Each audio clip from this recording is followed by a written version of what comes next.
The question remains, how do you protect an American democracy from a coup?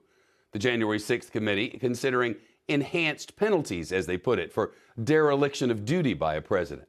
It comes as the panel's Republican vice chair, Liz Cheney, says they have firsthand testimony that former President Trump sat and watched the Capitol riot unfold and failed to intervene, even after his daughter Ivanka and staff members pleaded with him to stop the violence and call off the mob. As promised, NBC's Sahil Kapoor now. Sahil, these enhanced penalties, just one of the measures Congress is considering.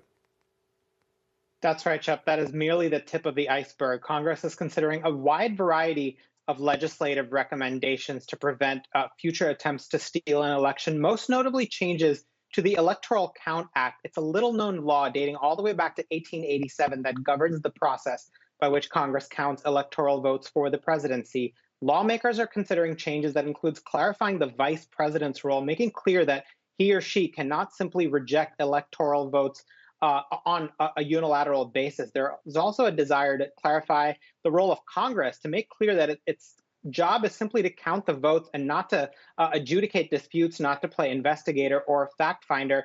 There's some desire as well that I've heard from lawmakers to raise the threshold for any challenges to electoral votes to at least more than one representative in the House and one senator, which is what it is currently now.